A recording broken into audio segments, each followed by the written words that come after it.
하나님께서 오늘 우리에게 주시는 말씀은요,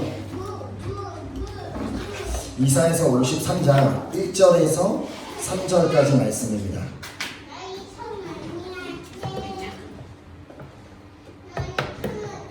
이사야서 53장 1절에서 3절까지 말씀, 우리 길지 않고 짧은 3절이니까 우리 함께 한 목소리로 우리 말씀 읽도록 하겠습니다. 시작. 우리가 전한 것을 누가 믿었느냐? 여호와의 팔이 누구에게 나타났느냐? 그는 주 앞에서 자라나기를 연한 순 같고 마른 땅에서 나온 뿌리 같아서 고운 모양도 없고 풍채도 없은즉 우리가 보기에 흠모할 만한 아름다운 것이 없도다. 그는 멸시를 받아 사람들에게 버림받았으며 간고를 많이 겪었으며 질고를 아는 자라. 마치 사람들이 그에게서 얼굴을 가리는 것 같이 멸시를 당하였고 우리도 그를 귀히 여기지 아니하였도다. 아멘. 아멘. 오늘 이 본문 말씀을 통해서 우리 아름다운 그리스도인이라는 제목을 가지고 함께 말씀을 나누려고 합니다. 아마 이 자리에 계신 분들마다 각자마다 다 가보고 싶은 그 나라가 한 곳은 있을 것이라고 생각합니다. 그래서 이렇게 꿈의 나라, 미국에도 가보고 싶을 수 있고 여러 다른 나라를 가볼 수 있는데, 우리가 이렇게 그 소원하는 그 나라, 그 꿈의 그 나라를 살아생전 가보게 될지는 모르지만, 그래도 어찌되었든 내 마음 가운데는 그 나라는 내가 한번 여행을 가든 그곳에 어떻게 해서든 한 번이라도 가보고 싶다라는 그런 생각하는 나라는 다 있을 거라고 생각합니다. 우리나라 이제 사이트 이렇게 새로 가입을 하다가 보면은 이제 프랑스 사이트도 그런지 기억이 그렇게 나는 것 같은데, 그 아이디를 설정하고 이제 비밀번호를 다 설정하잖아요. 그러고 나서 비밀번호를 혹시 분실했을 때 다시 찾을 때 그 다시 찾기 위해 질문을 있습니다. 그래서 어떤 질문을 주고 그 답을 해서 내가 비밀번호를 찾을 때 도움을 주는 질문 중에 가보고 싶은 나라가 목록에 있는 것을 이제 본 분들도 있을 거라고 생각하는데, 저도 이제 한국 사이트인가 어디에서 이제 정확하게 기억이 안 나지만 거기 이제 가입할 때 이제 비밀번호를 잃어버렸을 때 질문, 그래서 가보고 싶은 나라라는 질문에 바로 제가 이제 답변에 천국이라고 그렇게 답변을 적어놓은 적이 있습니다. 아마도 저뿐만이 아니라 우리가 그리스도인들 모두는 이 천국에 대한 소망이 있는 줄 믿습니다. 저도 물론 이 천국이 어떤 모습일까, 어떤 분위기일까 정말 상상도 되지도 않고 너무나 궁금하기도 하지만, 그보다 그 천국의 어떠한 그 보여지는 그 모습보다 그곳에 가보고 싶은 이유가 이제 두 가지 궁금점이 있어서 빨리 이제 천국에 가보고 싶은 마음이 있습니다. 이제 첫 번째 이제 궁금한 점은, 천국에 가서 꼭 이제 물어보고 싶고 알고 싶은 것 중에 이제 하나가 이제 우리 아이들과 이 대화를 하다가 이렇게 생겨난 궁금증인데요.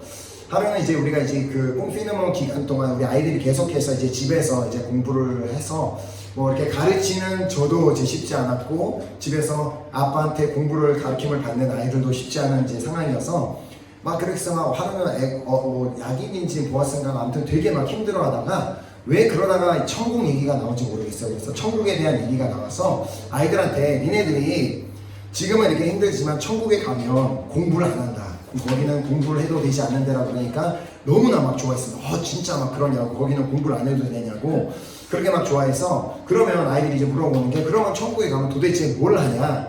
그러니까 이제 제가 천국에 가면 우리가 계속해서 예배를 드리지 그랬더니만 너무나 실망한 표정으로 정말 가서 예배만 드려야 되냐고 그렇게 했던 아이들의 모습을 이제 잊을 수가 없는데, 저희 아이들도 언젠가 이 예배에 대한 기쁨이 있기를 이제 소망하고 있습니다.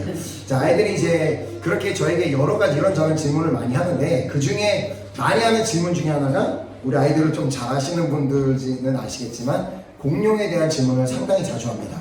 자, 그러면은 저는 항상 그 질문을 받고 대답을 하는 게, 아빠가 어떻게 알겠냐? 아빠도 공룡을 본 적도 없고, 그런데 그게 어떻게 살았는지, 그게 어떻게 죽었는지 아빠는 알 수가 없지만, 너희들이 알 수 있는 유일한 방법이 있다면 천국에 가서 주님께 직접 물어보면 우리가 공룡이 있었는지 언제 죽었는지 어떻게 생겼는지 알 수 있을 것이라고 대답하면서, 저도 이 부분에 대해서 사실 이제 궁금점이 있습니다. 그래서 그 공룡이 뭐 방주에 탔는지 안 탔는지 뭐 이런 것에 대한 그 궁금점이 있어서 분명히 이제 천국에 가면 그 사실이 다 밝혀질 거라는 그런 마음이 있습니다. 사실 이제 뭐 이거는 그냥 이제 중요한 게 아니고, 제가 진짜 이제 천국에 가보고 싶은 대표적인 이유는 그곳에 가서 예수님을 만나고 싶기 때문입니다. 예수님이 이 땅 가운데 이제 오셔서 이제 육신을 가지고 이 땅에서 사셨고, 그 육신을 가지고 그대로 이제 부활하셔서 부활하시고 승천하셔서 지금 이제 천국에 계실 텐데, 그 예수님이 과연 이 땅 가운데 사실 때 어떠한 모습으로 오셨고 어떠한 모습으로 사셨는지, 나는 그 모습을 너무나 이제 보고 싶은 마음이 있기 때문에 이제 천국에 가고자 하는 그런 이제 소망이 있습니다. 사실 이제 예수님의 생애를 이제 그리고 있는 이 사복음서에 보면은 이 예수님께서 외적으로 이제 어떤 모습을 가지고 사셨는지에 대한 그런 기록은 없습니다. 뭐 예수님이 뭐 키가 컸다 뭐 이런 내용은 없는데, 그러나 이제 성경에서 예수님의 이 보여지는 외적인 모형에 대해서 기록하고 있는 그 말씀이 하나가 있는데, 그 말씀은 우리가 이제 방금 읽었던 이사야서 53장 2절 말씀에 그 예수님의 모습에서 이렇게 기록하고 있습니다.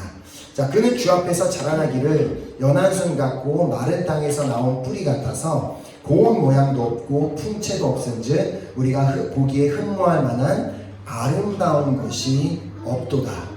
이사야서 53장을 이렇게 필사해 보시거나 읽어보신 분들은 다 알겠지만, 이 이사야 53장 전체는 앞으로 아직 그 시대에, 이사야 선지자 시대에 아직 오시지 않은 예수 그리스도 메시아가 어떤 모습으로 이 땅에 오실지에 대한 내용뿐만 아니라, 그분이 이 땅에 오셔서 무엇을 하실 것이며 어떤 대우를 받게 될 것인지, 무엇을 겪게 되실지 이렇게 설명하고 있는, 미리 예언하고 있는 그 말씀임을 우리는 알 수 있습니다. 특히 이 3절에 보면 이 땅을 구원하시기 위해서 오신 구세주 예수 그리스도, 왕으로 오신 예수 그리스도께서 사람들의 환영을 받고 사람들의 인정을 받고 사람들의 사랑을 받기보다는 도리어 많은 사람들에게 멸시를 받게 될 것이라는 것을 이제 예언하고 있음을 보게 됩니다. 자, 그래서 3절을 보면 그는 멸시를 받아 사람들에게 버림받았으며 간고를 많이 겪었으며 질고를 하는 자라. 마치 사람들이 그에게서 얼굴을 가리는 것 같이 멸시를 당하였고 우리도 그를 귀히 여기지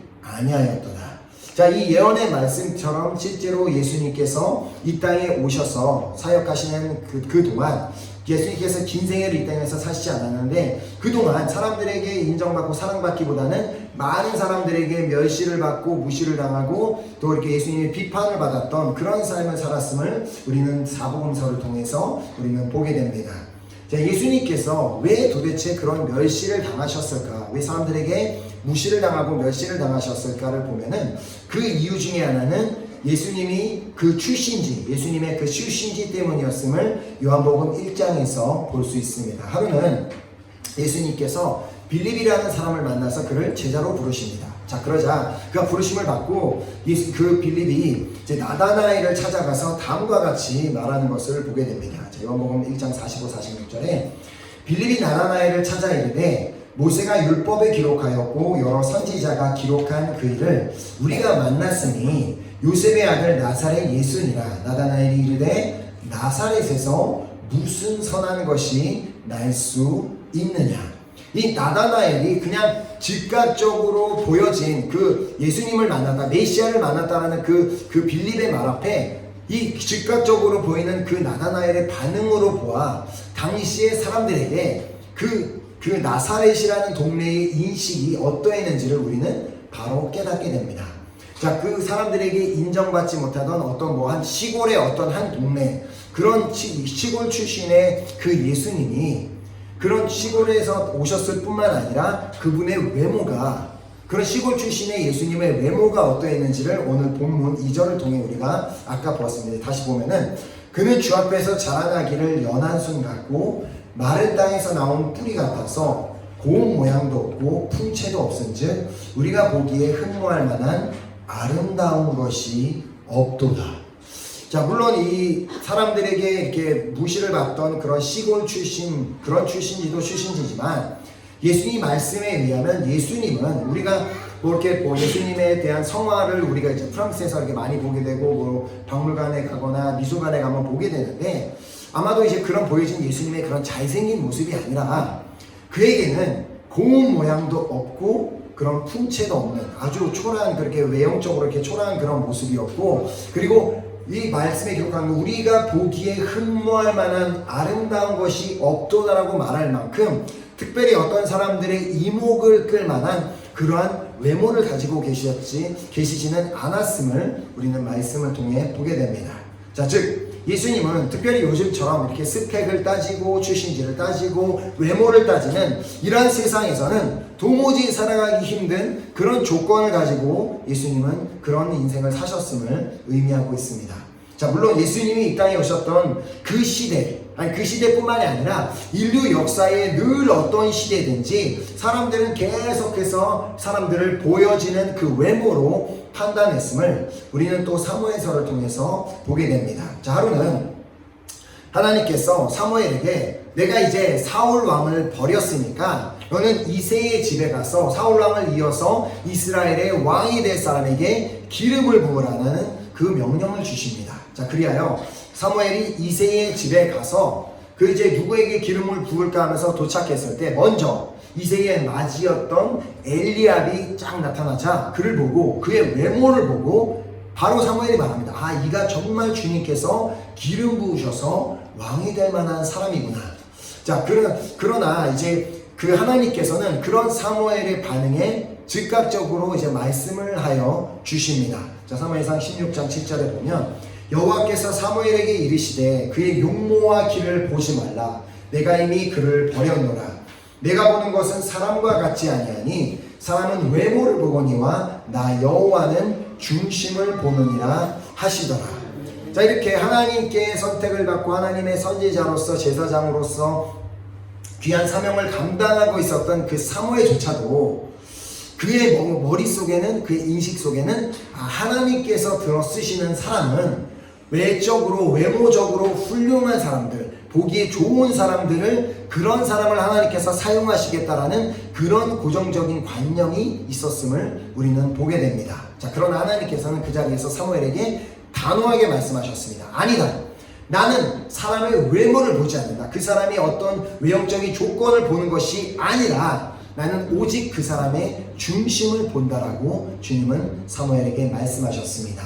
자, 그 의미는 하나님께서 인정하시는 아름다움은 우리 인간이 생각하는 그런 아름다움과는 전혀 다른 그런 아름다움. 그래서 우리 인간으로서는 어떤 사람이 뭐 키가 크고 잘생기고 예쁘면 그것이 이 사람들이 인정하는 아름다움이지만 하나님께서 인정하는 아름다움은 그런 외적인 모습에서 드러나는 것이 아니라 중심에서 나오는 그 아름다움을 하나님께서는 인정하신다는 것을 우리는 깨닫게 됩니다.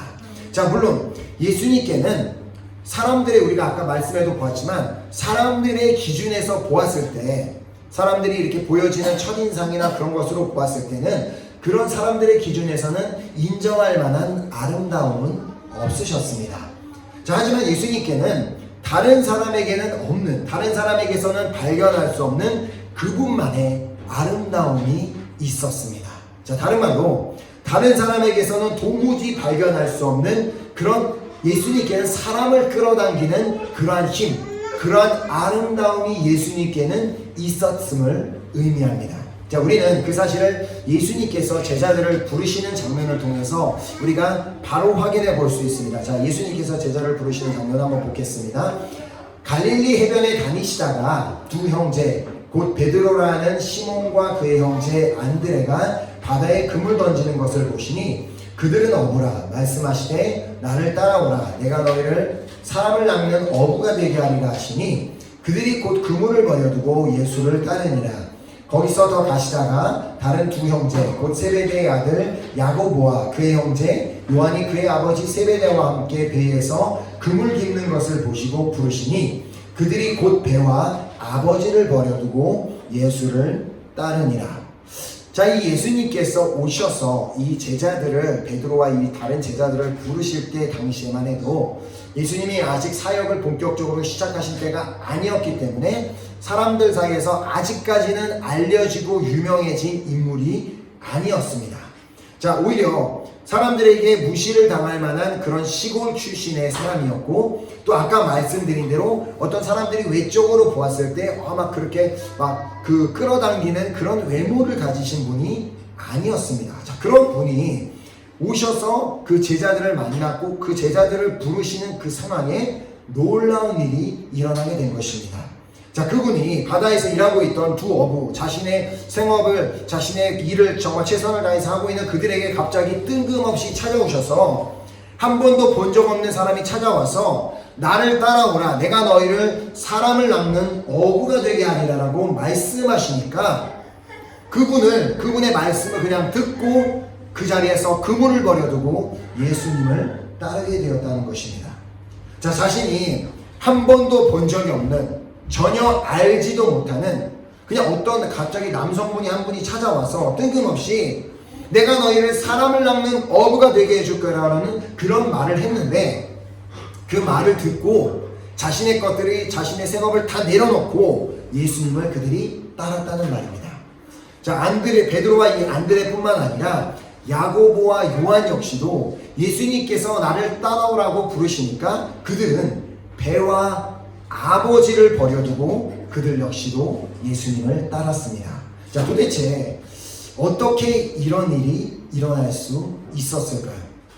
그 제자들이 과연 저 한 번도 본 적이 없는 인물이 갑자기 자신 앞에 나타나서 나를 따르라고 하는 것, 이것은 마치 우리가 예를 들어 어떤 회사에서 일을 하고 있는데 누군가가 그 회사에서 열심히 막 컴퓨터 앞에서 일하고 있는 나의 옆에 갑자기 옆에 나타나서 너는 여기서 일할 것이 아니라 지금부터 나를 따라오라라고 말한다면 그 자리에서 일을 하고 있던 우리가 무슨 생각을 하겠어요? 이 사람 뭐야? 이 사람 미친 사람 아니야? 왜 이래? 그러면서 당연히 이상한 생각이 드는 게 당연한데, 그럼에도 불구하고 그들이 예수님을 따랐다는 것은 그들이 예수님을 보는 그 모습 가운데 예수님 안에는 무언가 다른 사람 안에서 발견할 수 없었던 그런 힘, 그 예수님 안에서 무언가의 다른 사람에게 발견하지 못했던 그런 다른 새로운 아름다움을 그 예수님께 발견했기 때문일 것입니다. 자, 비록 자신을 지금 부르고 있는 이 사람, 나를 따라오라라고 말씀하고 있는 이 사람이 누군지는 모르겠지만 지금 저 사람이 하고 있는 그 말투, 그리고 저 사람이 하고 있는 그 행동, 그리고 저 사람의 얼굴을 보니까 저 사람은 저 사람이라면 내가 따를 만한 가치가 있다라는 생각이 들었기 때문에 그들이 예수님을 따르지 않았을까라는 생각을 합니다. 자, 우리는 누군가를 보면서 그 사람의 외적인 아름다움 말고도, 그 사람의 외적인 어떤 조건 말고도 그 사람이 지금 자신이 하고 있는 일에 최선을 다해 자신의 생명을 바칠 만큼 노력을 하고 최선을 다하고 있는 그런 모습을 보게 된다면 그 사람 안에서 또 다른 아름다움을 발견하게 됩니다. 자, 누군가가 자신의 생명을 바칠 만큼 어떠한 일에 최선을 다해서 그 일을 하고 있다면 그 뜻은 그 사람이 그 일에 매우 큰 흥미를 느꼈을 것이기 때문이고, 그것이 나의 길이라는 확신이 들었기 때문에 그 사람이 그렇게 자신의 생명을 줄 만큼 그 일에 최선을 다하고 있을 것입니다. 자, 그렇다면 과연 지금 나를 돌아볼 때 지금 나는 과연 무엇에 흥미를 느끼고 있다라고 생각하십니까? 과연 나는 어떤 일을 생각할 때 그 일을 생각만 해도 나의 심장이 뛰고 내가 그것을 하고 싶다라는 그런 열정이 만드는 일이 무엇이 있습니까? 지금 과연 나에게는 무엇이 지금 나의 온 생명을 다 바칠 만큼 가치가 있는 일이다라고 생각하고 있습니까? 자, 예수님께도 그분의 심장을 뛰게 할 만큼 또한 자신의 생명을 바칠 만큼 가치가 있는 일이 그분의 삶에도 분명하게 있었습니다. 자, 예수님의 정말 자신의 생명을 들여서 이 땅에 오셔서 다 하시고자 하고 있던 일이 무엇인지를 바로 이제 앞서 말씀드렸던 그 예수님의 그 4명의 제자들을 부르신 그 사건 후에 바로 예수님께서 다음과 같이 이제 이렇게 말씀이 기록하고 있습니다. 마태복음 4장 23절에 예수께서 온 갈릴리에 두루 다니사 그들의 회당에서 가르치시며 천국 복음을 전파하시며 백성 중에 모든 병과 모든 약한 것을 고치시니. 자, 이 땅에 오셔서 인간으로 사셨던 그 예수님, 그 예수님이 부르심, 그리고 그 예수님의 사명이라고 생각했던 그 예수님의 심장을 뛰게 했던 일은 바로 사람들을 만나 가르치는 일, 그리고 사람들을 만나 복음을 모르는 자들에게 복음을 전파하는 일, 그리고 약한 자들을 만나 그들의 병을 고쳐주고 그들을 회복시켜 주시는 일로 그 예수님은 자신의 생명을 다 바치셨던 것입니다.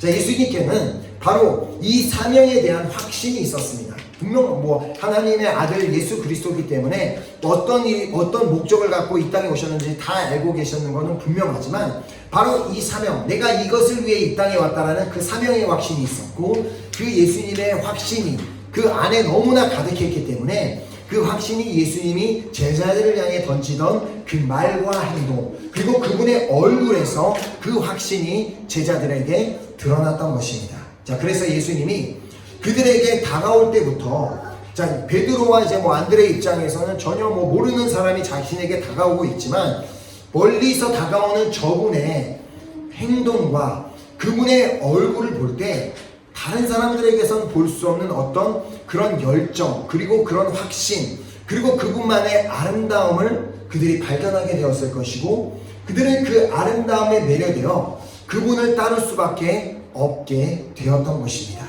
자, 이처럼 자신의 부르심을 깨닫고 그 부르심을 따라 사는 자들에게는 다른 사람들에게서 볼 수 없는 그런 아름다움을 보게 되는 일이 일어납니다. 자, 반면 자신의 부르심이 무엇인지, 나의 사명이 소명이 무엇인지 모르는 사람들은 자신의 갈 바가 무엇인지 모르기 때문에, 내가 해야 될 일이 무엇인지 모르기 때문에 자신의 내면의 아름다움은 생각하지 않고 오직 보여지는 외적인 아름다움, 그래서 어떻게 하면 더 이뻐 보일까, 더 멋있어 보일까, 더 좋은 차를 탈까, 더 큰 집에 살아볼까라는 그런 외적인 아름다움만 쫓아가다가 결국은 생을 마감하게 돼버리고 마는 것입니다. 자, 과연 오늘 지금 나의 삶을 돌아볼 때 나의 부르심, 주님께서 나를 부르신, 나를 무엇에 부르셨다라고 지금 생각하고 계십니까? 자, 물론 우리는 다 똑같은 부르심을 받지는 않았습니다. 자, 예수님을 따르던 제자들로서, 그들이 예수님을 그동안 따라다니면서 예수님의 제자들로서의 그들의 부르심은 그들이 보고 배운 대로, 예수님을 따라다니며 보고 배운 대로 가서 제자를 삼고 세례를 베풀고 가르치는 것이었습니다. 자, 그것이 마태복음 28장 19, 20절에 나오는데, 그러므로 너희는 가서, 예수님께서 부활하시고 승천하시기 전에 제자들에게 이 지상명령을 주셨습니다. 그러므로 너희는 가서 모든 민족을 제자로 삼아 아버지와 아들과 성령의 이름으로 세례를 베풀고 내가 너희에게 분부한 모든 것을 가르쳐 지키게 하라. 볼지어다 내가 세상 끝날까지 너희와 항상 함께 있으리라 하시니라. 자, 물론 제자들이 처음에 이 부르심을 받았을 때, 이 사명을 받았을 때 이 부르심은 그들에게 버거워 보일 수 있었습니다. 자, 그러나 그들이 이 부르심에 대한 확신을 가지고, 그리고 담대함을 가지고 나아갈 수 있었던 이유가 뭐겠어요? 예수님의 약속 때문입니다. 마지막에 뭐라고 말씀하세요? 내가 세상 끝날까지 너희와 항상 함께 있으리라라는 그 약속이 그들에게 있었기 때문에 그 예수님의 제자들은 담대하게 그 주님의 맡겨주신 그 사명, 그 부르심을 끝까지 감당할 수 있었던 것입니다.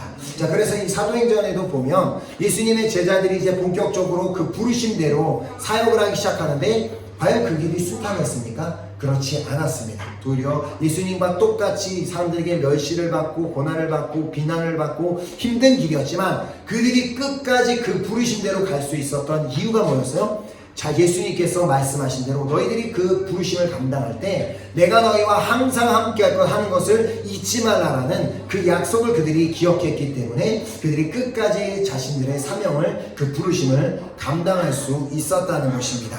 자, 지금 우리에게, 그렇기 때문에 지금 우리에게 중요한 것은 나의 부르심이 무엇인지를 발견하는 것입니다.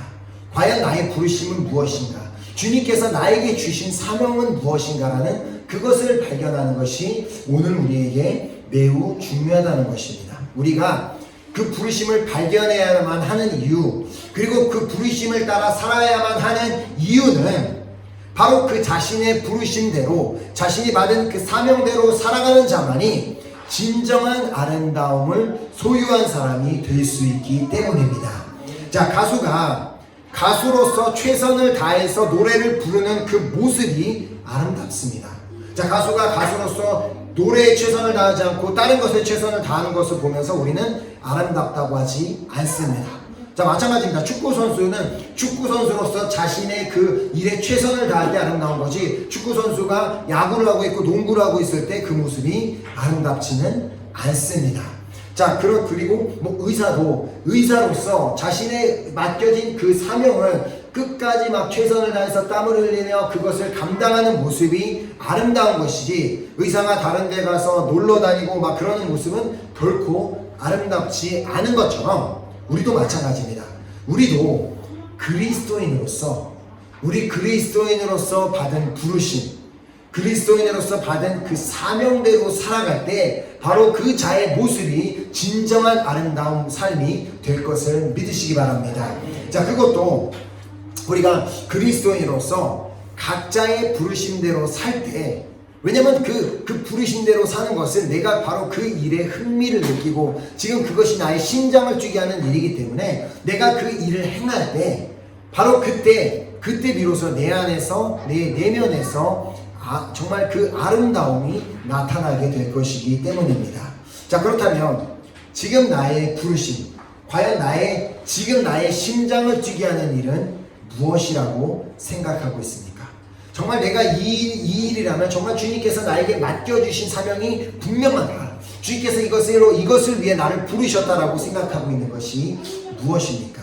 자, 이것은 그리스도인으로서의 부르심을 말합니다. 자, 그냥 무조건 나의 심장을 뛰게 만드는 것이라고 해서 나는 정말 무언가 내일 정말 맛있는 걸 먹을 일을 생각만 해도 막 심장이 뛴다, 뭐 이런 것이 아니라 나는 막 게임할 생각에 심장이 뛴다, 나는 내일 쇼핑할 생각에 심장이 뛴다, 이런 말을 하는 것이 아니라 정말 내가 주님 안에서, 내가 그리스도인으로서 주님 앞에서 내가 받은 은사가 무엇인가, 내가 받은 부르심이 무엇인가, 내가 주님 앞에서 행해야 되는 것이 무엇인지 그것을 발견하는 것이 우리에게 매우 중요하다는 말씀입니다. 자, 주님께서는 우리에게 주신 은사대로 사용하시기 때문에 우리는 각자가 받은 은사가 다 다릅니다. 그렇기 때문에 내가 받은 은사에만 감사하면 되지, 다른 사람이 받은 은사까지 내가 다 받은 마냥 욕심을 부려서는 안 된다라고 그렇게 단호하게 로마서 12장 3절을 통해 우리에게 말씀하십니다. 내게 주신 은혜로 말미암아 너희 각 사람에게 말하노니 마땅히 생각할 그 이상의 생각을 품지 말고 오직 하나님께서 각 사람에게 나누어 주신 믿음의 분량대로 지혜롭게 생각하라. 종종 보면 어떤 분들은 막 그 자신의 받은 은사 외에 다른 것들까지 너무 욕심을 부리는 경우가 있습니다. 저랑 한번 이전에 우리 교회도 왔던 형제인데, 그 벨기에에서 저랑 알고 있는 그 형제랑 제가 자주 이렇게 카톡으로 교제를 하는데, 그 형제를 보면서 저는 늘 너무나 안타까운 게, 너무 하나님께서 각 사람에게 나누어 주신 믿음의 분량대로 지혜롭게 생각하는 것이 아니라 너무 막 앞서가고 있어요. 주님보다 자신은 저 100km 앞에 가갖고 나는 막 이 은사도 있어야 되고, 나는 저 은사도 있어야 되고, 난 이것도 해야 되고, 나는 저것도 해야 돼서, 그래서 그 형제한테 제발 좀 정신 차리라고, 그냥 정말 진정하고 지금 주님께서 형제에게 원하는 것이 무엇인지 그것만 생각해라. 이것도 하고 저것도 하고 생각하지 말고 지금 너가 해야 되는 것이 무엇인지 먼저 그것을 생각하라고 제가 늘 얘기를 하고 있으면서 계속해서 그 형제를 위해서 기도해주고 있는데, 우리에게도 그러한 정말 주님께서 말씀하신 그대로 우리에게 나눠주신 그 은사대로, 그 믿음의 분량대로만 생각하는 우리 모두가 되었으면 좋겠습니다. 자, 그렇기 때문에 다른 사람이 받은 은사를 부러워할 필요도 없고 다른 사람의 부르심에 대해서 생각할 필요도 없습니다. 자, 오직 지금 나에게 정말 가장 먼저 중요한 것은 하나님께서 나에게 주신 은사가 무엇인가, 그리고 지금 내가 받은 나의 부르심은 무엇인가, 그것을 우리가 먼저 그것에 집중하고 그것을 발견하는 것이 우리에게 가장 중요하다는 것을 말씀하시는 것입니다. 자, 그래서 로마서 12장 6절에서 8절에 보면 주님께서 주신 다양한 은사에 대해서 이렇게 기록하고 있습니다. 자, 우리에게 주신 은혜대로 받은 은사가 각각 다르니 혹 예언이면 믿음의 분수대로, 혹 섬기는 일이면 섬기는 일로, 혹 가르치는 자면 가르치는 일로, 혹 위로하는 자면 위로하는 일로, 구제하는 자는 성실함으로, 다스리는 자는 부지런함으로, 긍휼을 베푸는 자는 즐거움으로 할 것이라. 자, 교회에서 이렇게 교회 안에서 주어진 그 봉사하는 일, 교회에서 섬기고 봉사하는 일, 그것을 생각만 해도 나의 심장을 뛰게 만들고 나로 하여금 나를 움직이게 만든다면 그것이 나의 은사요 부르심임을 믿으면 됩니다. 자, 그것이 나의 은사라고 생각하면 그냥 그 봉사하는 데 최선을 다하면 되고, 다른 사람이 그것에 하지 않는 것에 대해서 그 사람은 그것에 대해 은사가 없는 거니까 그 다른 사람에 대해서 판단하거나 그럴 필요가 없다라는 말입니다. 자, 그리고 또 가르치는 것이 나의 심장을 뛰게 만들고 나로 하여금 움직이게 만든다면 그것이 바로 나의 은사요, 나의 부르심이 되는 것입니다. 이것이 보통 이렇게 사역자들의 부르심입니다. 그래서 저 같은 경우에도 어쩔 때는 막 이렇게 제가 혼자서 막 이렇게 말씀을 준비하면서 막 혼자서 막 미친 사람처럼 웃을 때가 있어요. 그래서 막 이 얘기를 하면은 어떨까 말하면서 막 혼자 생각하면서 이제 그런 일들이 있는데, 저는 이제 그것이 이제 저의 경우에는 이제 저를 이제 움직이게 만드는 것이기 때문에 저의 은사요, 저의 부르심이 되는 것이고, 또 만약 누군가를 만나서 정말 막 삶에 어려움이 처해 있고 막 정말 힘든 일이 있어서 그 누군가를 만나서 위로하는 일, 정말 그 사람을 만나서 위로하는 것에 대한 막 사명감이 막 불타고 그 일로 나의 심장이 뛰고 그 일로 인해서 내가 움직여진다면 바로 그것이 나의 은사요, 나의 부르심이 되는 것입니다. 또한 어려운 사람을 보기만 하면 그냥 어떤 사람은 그냥 어려운 사람을 보면 어려운가 보다, 안 됐네라고 그냥 생각하고 끝나는데, 어떤 사람의 경우에는 그 어려운 사람을 보면 어떻게 해서는 내가 저 사람을 도와줘야 되겠다, 어떤 방법이 있지 않을까라는, 그렇게 해서 막 심장이 뛰고 정말 나를 그렇게 그 사람 때문에 움직이게 만든다면 그것이 바로 나의 은사요, 나의 부르심이라고 그렇게 믿으면 되는 것입니다. 또한 사람들을 움직이게 만들고 막 으쌰으쌰하게 하고 사람들을 모이게 만드는 일, 그것도 이제 막 세상적으로 모이는 일이 아니라 주님 안에서 막 이렇게 막 모이게 만들고 함께 얘기하는 장소를 만드는 그런 일들에 나의 심장이 뛰고 내가 그것 때문에 내가 움직여진다면 바로 그것이 나의 은사요, 나의 부르심이 되는 것입니다. 자, 그리고 또 누군가를 막 초대해서 베풀고 나누는 일, 막 그 안에서 막 기쁨이 넘치고 그 일만 생각해도 막 심장이 뛰고 그것이 나를 움직이게 만든다면 그것이 나의 은사요, 나의 부르심이 되는 것입니다. 자, 공동체에 속한 모든 사람은 다 같은 부르심을 받지 않았습니다. 자, 그래서 그 로마서에서도 우리 몸에도 각자의 지체가 다 있는데 지체가 맡은 역할이 다 다르다는 것을 말씀하고 있습니다. 자, 머리는 머리로서 해야 될 일이 있고 손은 손으로서 해야 될 일이 있고 발은 발로서 해야 되는 역할이 다 분담이 되어 있는 것처럼 우리 각자가 다 받은 은사가 있고 각자의 부르심은 다 다릅니다.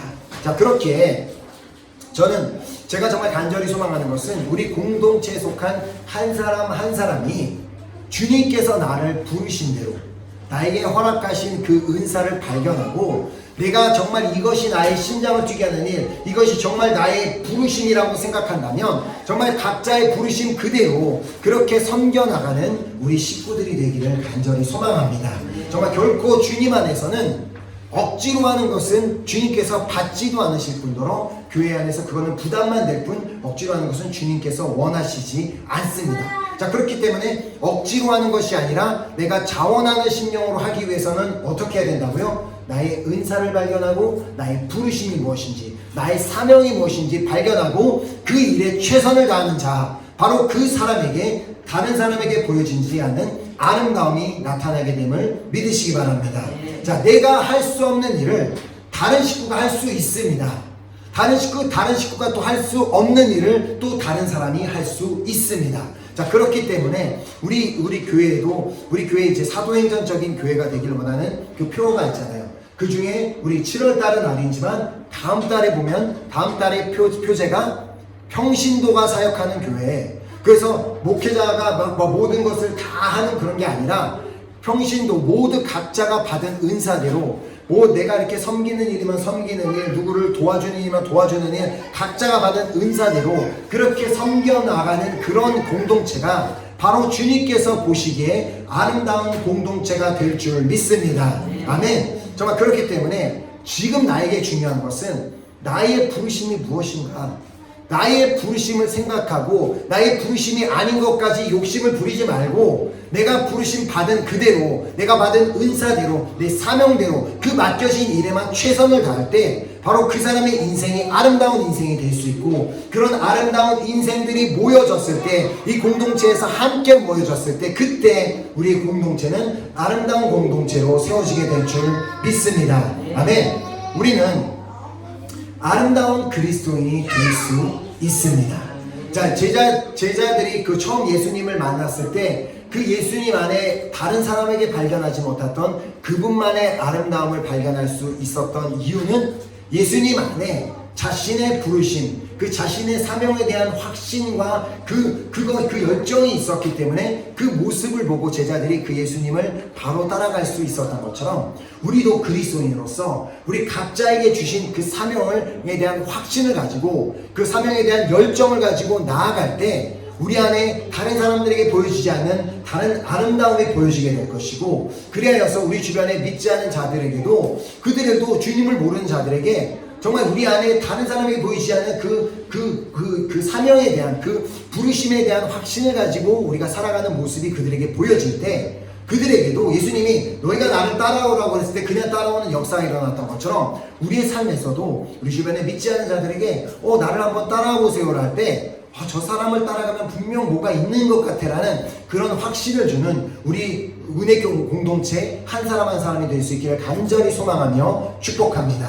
아멘. 그러기 위해서는 나의 은사를 발견하고 나의 부르심을 발견하고 그 부르심을 따라 그 부르심대로 살아갈 때 우리 모두의 얼굴에게 바로 그 예수님께 보였던 그 아름다움이 우리에게 보여져 우리도 다른 사람들에게 그 아름다움을 비춰서 다른 사람들이 주님을 따르게 되는, 나로 인하여서 주님 앞에 나오게 되는 그런 역사가 있기를 간절히 소망하며 축복합니다.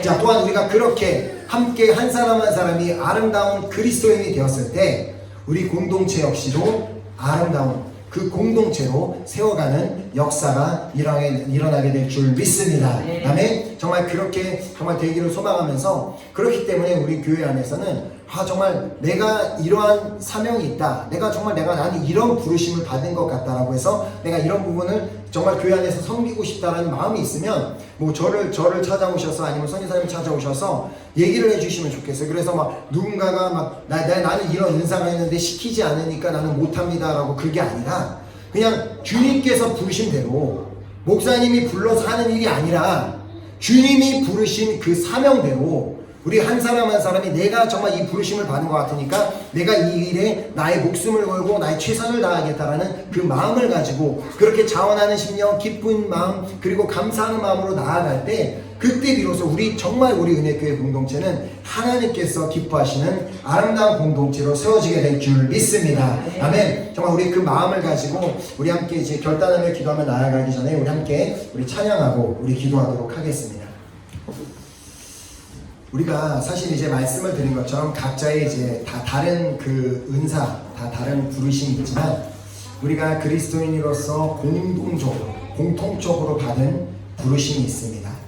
어떤 부르심이겠어요? 예배에 대한 부르심입니다. 그리고 복음을 전하는 데에 대한 부르심. 그것은 몇몇 사람들에게만 정해져 있고 몇몇 사람들만 예배의 부르심을 받고 몇몇 사람들만 예수 이름을 전하는, 복음을 전하는 일에 부르심을 받은 게 아니라 우리 모든 그리스도인들이 받은 부르심입니다.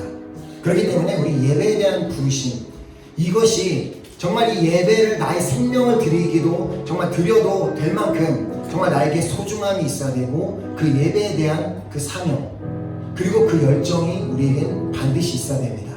그러나 주님께서 우리에게 분명한 이 부르심을 주셨음에도 불구하고 내가 그것에 대한 확신이 없다면, 예배에 대한 확신이 없고 그 주님 앞에 나아가는 것에 대한 확신이 없다면 반드시 그것이 회복돼야 되고 다시 발견되어야만 됩니다. 자, 그럴 때 정말 내 삶이 아름다운 그리스도인의 삶이 될 수 있고 예배에 대한 그 부르심에 대한 확신 가지고 그 예배하는 삶을 살아갈 때 우리가 바로 아름다운 공동체가 될 수 있고 각자가 아름다운 그리스도인이 될 수 있기 때문에 오늘 우리가 그것을 생각하며 주님 나에게 먼저 나에게 예배자로서의 부르심을 내가 늘 생각하기 원하며 나에게 개인적으로 주신 나의 인사를 발견하고 나의 부르심대로 기쁨으로 섬기며 나아가는 내가 되기를 원합니다라는 우리 그 귀한 마음을 가지고 우리 함께 이 찬양을 드리며 나의 부르심이 무엇이든지 그 주님을 위해 그 부르심대로 나아가겠습니다라는 우리 결단을 가지고 우리 함께 찬양하고 우리 기도하는 시간 갖도록 하겠습니다.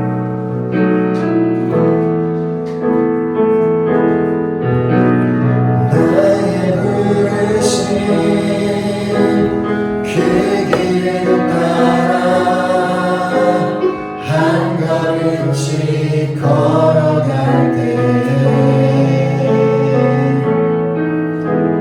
그 길 끝에 날 맞아 주시는 이 하나님의 사랑 예수 그리스도 나를 부르신 그 사랑의 음성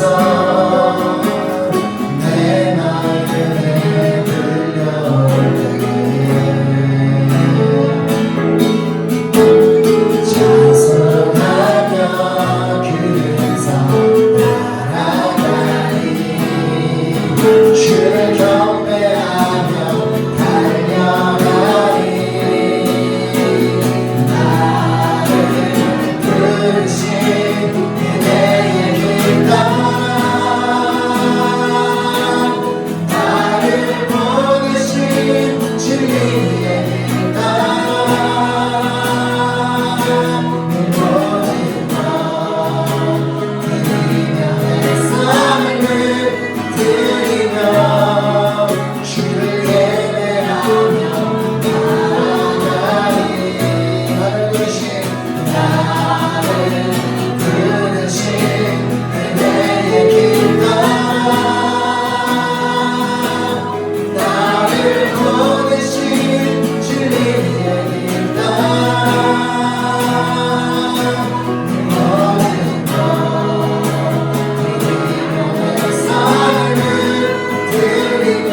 한번 기도할 때 우리 다시 한번 오늘 받은 말씀 우리가 기억하며 우리 함께 기도했으면 좋겠습니다.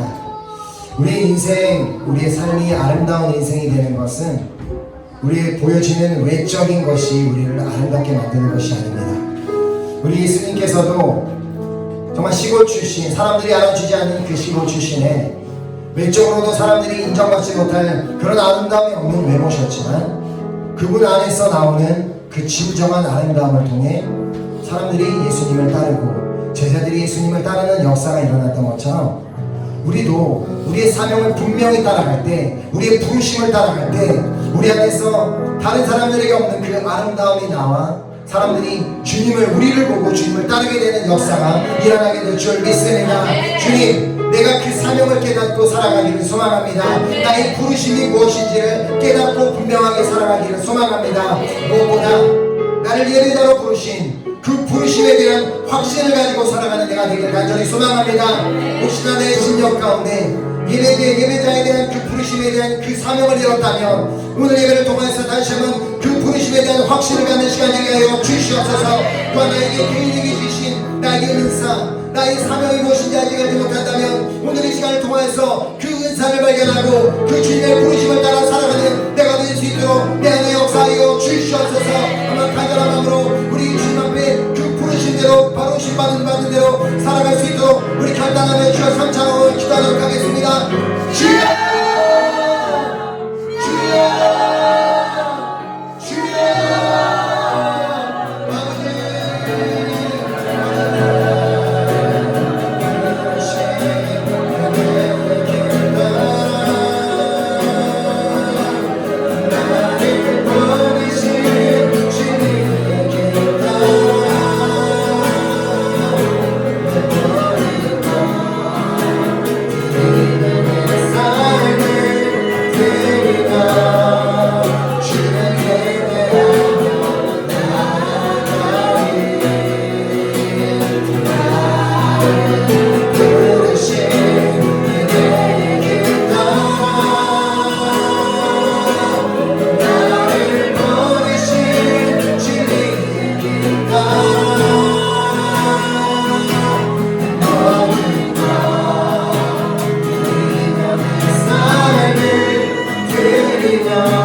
주님께서 나에게 주신 그 부르심대로 그 사명대로 그것만 따라가며 그것에만 집중하며 나아가는 우리 한 사람 한 사람이 될 때 우리는 진정한 아름다운 그리스도인으로 세워지게 될 줄 믿습니다. 안타깝게도 우리가 우리의 사명을 발견하지 못하고 우리 은사를 발견하지 못하고 그것에 마음을 두고 그것에 생명을 두고 따라가지 않기 때문에 자꾸 쓸데없는 것에, 세상적인 것에, 다른 것에 관심을 두고 참견을 하고 그렇게 혼란 가운데 살게 되는 것입니다. 그러나 나의 분명한 부르심에 대한 확신이 있다면 우리가 그 부르심대로 살아갈 때 우리는 분명히 예수님의 안에서 나타났던 그 아름다움이 우리의 삶에서도 나타나게 되는 역사가 일어나게 될 줄 믿습니다. 아멘. 우리 그 귀한 결단을 가지고 우리 계속해서 우리 함께 기도하도록 하겠습니다. 이 시간 우리가 계속해서 기도할 때 우리 사랑하는 우리 프랑스 은혜교회 우리 공동체를 위해서 우리 교회 식구들을 위해서 함께 기도했으면 좋겠습니다. 먼저 우리가 우리 사랑하는 우리 교회 식구들 한 사람 한 사람을 위해 중보 기도할 때 주님께서 우리 교회 우리 교회 식구들뿐만 아니라 모든 그리스도인들에게 주신 그 부르심을 다시 발견하는 예배자로서의 그 부르심을 다시 발견하고 회복하는 역사가 일어날 수 있도록 해달라고 우리 간절하게 우리 사랑하는 우리 식구들을 위해 기도했으면 좋겠습니다. 그리고 각자에게 주신 분명한 다 은사와 부르심이 있을 텐데 그것을 생각하지 못하고 그것을 기억하지 못하고 그것에 마음을 두지 못하고 있기 때문에 자꾸 다른 것에 마음이 빼앗기며 흔들릴 수밖에 없는 우리 식구들이 이제 모두가 각자에게 주신 은사와 부르심을 발견하고 그 부르심 따라 살아가는 우리 모든 우리 은혜교회 식구들 될 수 있도록 인도하여 주시옵소서. 특별히 예배자로서의 그 부르심, 그 사명을 깨닫고 예배에 목숨을 두고 예배에 대해 주님을 바라보며 예배를 향해 나아갈 수 있는 그런 우리 한 사람 한 사람 될 수 있도록 역사하여 주시옵소서. 하나님, 우리 교회 안에 세우신 우리 귀한 목자님들 계십니다. 하나님께서 그 귀한 목자님들 가운데에도 주님의 영권을 더하셔서 정말 그들이 맡겨주신 그 사명, 그 부르심에 따라 정말 온전히 자신의 삶을 드리며 그것을 나아가는 우리 목자님들에게 정말 더 영적인 능력을 더하셔서 가족교회를 아름답게 잘 이끌어 나갈 수 있는 우리 귀한 목자님들 될 수 있도록 역사하여 주시옵소서. 무엇보다 우리 교회 식구들 한 사람 한 사람이 자신의 은사를 발견하고 부르심을 발견하고 그 부르심대로만 나아가는 모두 아름다운 그리스도인이 될 수 있도록 우리 교회 안에 역사해달라고 여러분 간절한 마음으로 교회 식구들을 위해 기도하도록 하겠습니다. 아버지 시간을 활용하며 아버지 간절한 마음으로 기도하며 이 시간 우리가 계속해서 기도할 때는 우리 대한민국 우리 조국 땅 우리 대한민국 땅을 위해서 함께 중보기도 했으면 좋겠습니다. 전 세계와 마찬가지로 우리 대한민국도 코로나19 바이러스로 인해 어려운 시기를 겪었고 지금도 여전히 겪고 있고 특별히 교회들이 이 코로나19 바이러스로 인해 또 많은 어려움 가운데 있다는 그 소식을 접하게 됩니다. 그 이유는 많은 그리스도인들이 예배자로서의 그 부르심에 대한 사명을 잃어버렸기 때문입니다. 그러나 이 시간 우리가 간절한 마음으로 우리 대한민국 땅을 위해 기도할 때 대한민국 교회들을 위해 대한민국 그리스도인들을 위해 기도할 때 그들이 예배자로서의 그 부르심을 다시 발견하고 회복하는 역사가 일어날 수 있도록 우리가 기도했으면 좋겠습니다. 그들이 다시 한번 자신의 부르심이 무엇인지 자신의 사명이 무엇인지 자신의 은사가 무엇인지 발견하며 그 은사대로 부르심대로 나아갈 때 다시 한번 우리 대한민국 땅에 정말 붕의 불길이 살아나며 그 놀라운 그 기도의 불길이 저 북한 땅까지 넘어가 북한 땅도 회복되고 살아나는 역사가 일어나는 그런 놀라운 땅이 될 수 있도록 먼저 우리 대한민국 땅이 그 부르심에 대한 회복이 일어나는 땅이 될 수 있도록 우리 한번 간절한 마음으로 우리 대한민국 땅을 위해 우리 마음을 모아 우리 간절히 기도하도록 하겠습니다. 아버지 시간에 이 시간 우리가 계속해서 기도할 때는 우리 전 세계에 흩어져 계시는 우리 귀한 선교사님들과 또 선교지들을 위해서 중보기도 했으면 좋겠습니다. 정말 우리 주님께서 맡겨주신 그 귀한 사명 주님의 부르심을 받고 그 땅에서 목숨을 다하여 사명을 감당하고 있는 우리 귀한 선교사님들 주님께서 영육간에 강건하게 붙잡아 주시옵시고 우리 선교사님들이 이 코로나19 바이러스에 영향을 받지 아니하고 주님이 맡겨주신 사명을 기쁨과 감사함으로 끝까지 감당이 되는 한 분 한 분 될 수 있도록 역사하여 주시옵소서. 그 선교지들마다 또 주님께서 강하게 역사하셔서 그곳마다 자신의 각자의 부르심을 각자의 받은 은사대로 최선을 다해 섬기며 나아가는 아름다운 공동체들로 세워지게 하여 주시옵소서. 정말 우리 한번 간절한 마음으로 정말 이 코로나19 바이러스로 인해 어려움을 겪는 것이 아니라 도리어 이 기회를 통하여 더 부흥하는 역사가 일어나게 해달라고 우리 선교사들을 위해 선교지를 위해 기도하도록 하겠습니다.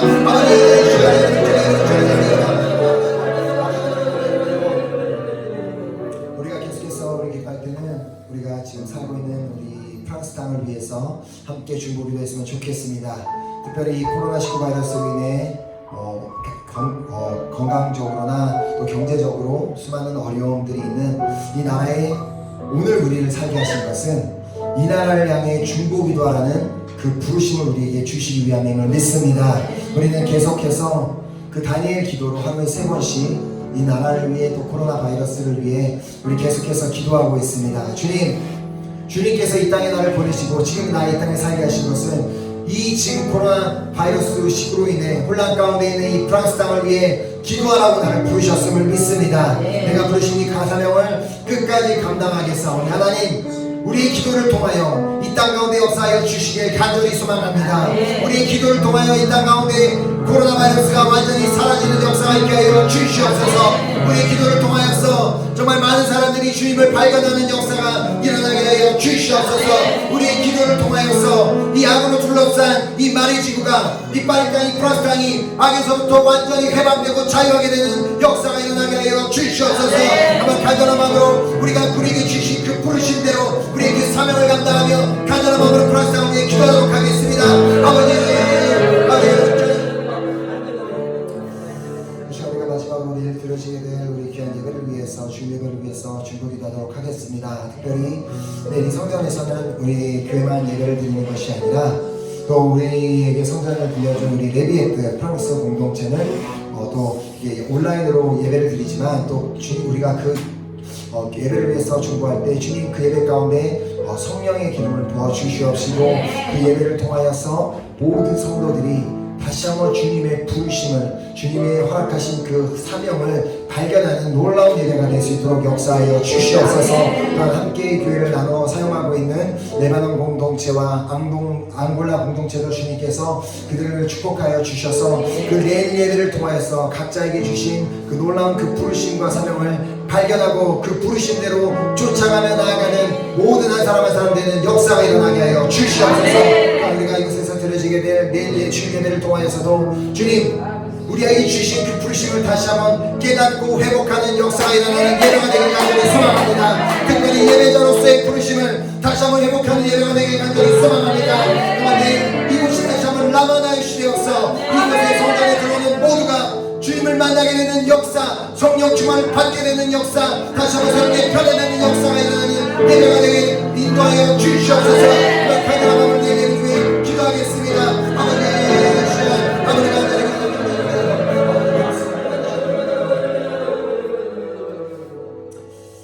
사랑하는 하나님 너무나 감사드립니다. 이 시간 우리가 주님 앞에 드린 모든 기도를 주님께서는 다 들으셨고 이미 응답하고 계심을 믿습니다. 특별히 주님 앞에 우리가 간절히 구하는 것은 우리 은혜교회 공동체가 그냥 외적으로 보여지는 아름다움이 있는 교회가 아니라 중심에서 우러나오는 그런 아름다운 공동체로 세워지기를 간절히 소망합니다. 자, 그러기 위해서는 우리 모두가 우리 한 사람 한 사람이 아름다운 그리스도인들로 세워지기를 또한 간절히 소망합니다. 우리가 우리에게 각자에게 주신 그 부르심을 발견할 때 우리가 그 사명을 발견하고 그 은사를 발견해 그 은사를 따라 그 부르심을 따라 살아갈 때 우리 안에 진정한 그 아름다움이 외부로 정말 나타나게 될 것이라고 오늘 말씀해 주셨습니다.